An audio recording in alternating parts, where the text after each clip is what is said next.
اقوام متحدہ میں سزائے موت کے خاتمے کے لیے ہر 2 سال بعد ووٹنگ کی جاتی ہے۔ چند سال پہلے جنرل اسمبلی کے اجلاس میں مختلف ممالک کی ریکارڈ تعداد نے سزائے موت کے خاتمے کے لیے پیش کی گئی قرارداد کی حمایت کی۔ 110 ممالک نے سزائے موت کے خاتمے کی، جبکہ 39 ممالک نے سزائے موت کے خاتمے کے خلاف ووٹ دیا، جبکہ 32 ممالک ایسے تھے جنہوں نے ووٹنگ میں حصہ نہیں لیا۔ کچھ ممالک کا خیال تھا کہ سزائے موت دینے کا معاملہ تمام ممالک کی صوابدید پر چھوڑ دینا چاہیے کہ وہ ممالک خود اس بارے میں بہتر فیصلہ کر سکتے ہیں۔ البتہ مخالفین کا کہنا ہے کہ سزائے موت کرمنل جسٹس میں آتا ہے، جس کا فیصلہ سربراہان مملکت کو کرنا چاہیے اور وہی اس سلسلے میں بہتر فیصلہ کر سکتے ہیں۔ ان قرارداد کو خود مختار ممالک کے داخلی معاملات میں مداخلت قرار دیا جا رہا ہے۔ اندازہ لگایا گیا ہے کہ پہلی بار یہ سزا کسی بادشاہ نے اپنے کسی باغی یا مجرم کو دی ہوگی، پھر اسے جرائم کی روک تھام کا ذریعہ بنا لیا گیا اور آہستہ آہستہ اسے قانونی شکل دے دی گئی۔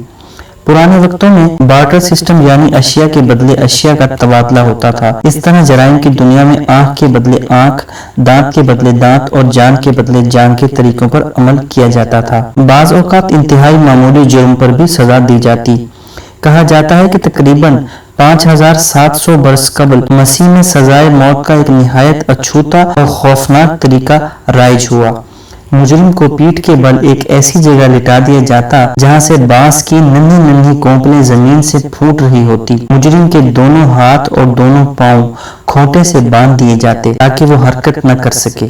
دوسری صبح لوگ مجرم کو دیکھنے آتے تو بانس کی وہ نرم اور ننھی کونپلیں اس کے سینے کے آر پار ہو چکی ہوتی۔ بعض تہذیبیں جہاں عدالتیں بے یار و مددگار تھی، وہاں مجرموں کو خون بہا دینے کی بھی اجازت ہوتی تھی۔ مثلاً برطانیہ کے سیکسن دور میں عام رواج تھا کہ خون بہا کے بدلے روپیہ پیسہ دیا جاتا۔ رقم کا تعین مقتول کی معاشرتی حیثیت کے مطابق کیا جاتا تھا۔ سزائے موت دینے کے لیے بجلی کی کرسی پہلی مرتبہ 4 اگست 1890 کو ایبرون جیل نیو یارک میں استعمال ہوئی۔ اس سے متعلق تاریخ میں ایک دلچسپ واقعہ بھی ملتا ہے کہ اس زمانے میں ایبیسینیا، جو آج کل ایتھوپیا کہلاتا ہے، کہ بادشاہ مینیلیک دوئم نے اس کرسی کے متعلق سنا اور اپنے ملک کو ترقی کی راہ پر ڈالنے کے پروگرام کے تحت ایک امریکن کمپنی سے ایسی ہی 3 کرسیاں منگوائیں۔ جب کرسیاں پہنچ گئی اور ان کو استعمال کرنے کے لیے کھولا گیا تو بادشاہ کو یہ جان کر بہت حیرت ہوئی کہ وہ کرسیاں ایبیسینیا میں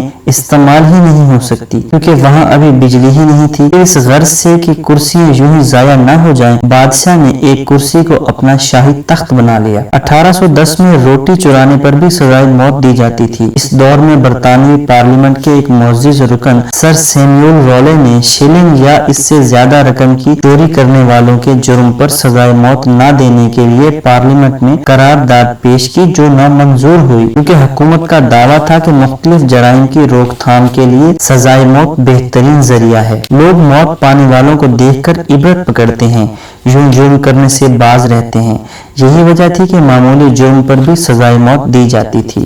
1856 میں صرف 4 جرائم پر سزائے موت دی جاتی تھی۔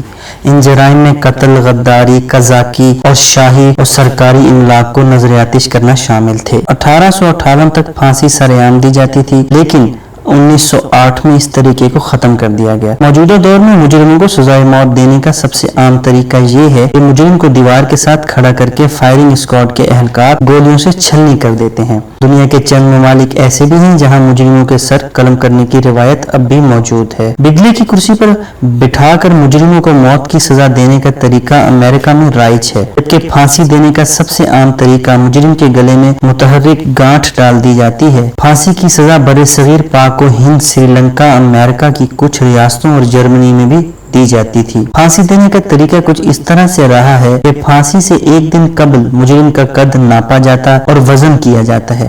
اس کے بعد ایک بوری میں مجرم کے وزن کے مساوی اشیاء رسی کے ایک سرے پر باندھ دی جاتی ہیں۔ عمومی طور پر سیاہ کپڑے کے خلاف سے مجرم کا سر ڈھانپ دیا جاتا ہے، پھر رسی کا دوسرا سرا ایک متحرک گانٹھ کے ذریعے اس کے گلے میں ڈالا جاتا ہے۔